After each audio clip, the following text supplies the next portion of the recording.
So here with more, Ben Shapiro, editor-in-chief of DailyWire.com, with his thoughts on this controversy. Ben, good evening to you. You heard our conversation, and you heard the piece of sound there from Marc Lamont Hill talking about mediocre Negroes that he said were paraded, basically to check boxes for Donald Trump. What do you think?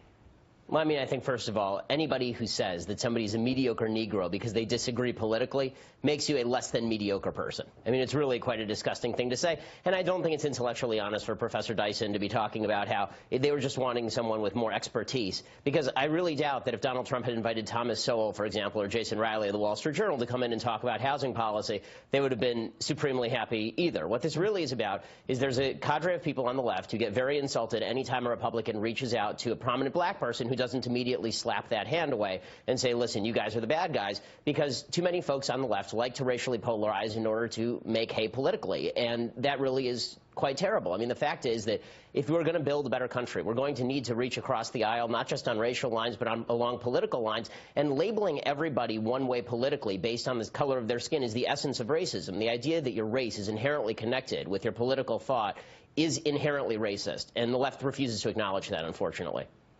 How do we, what can Donald Trump do to sort of start to bridge that divide? And do you have any hope that he can?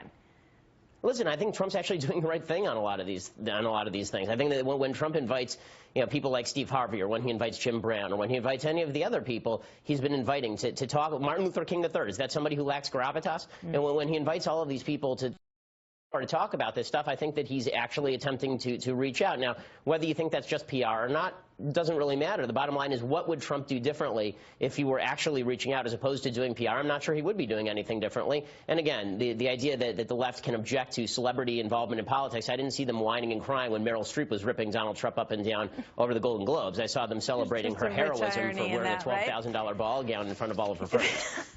Ben Shapiro, thank you very much. Good to see you, Ben. You too.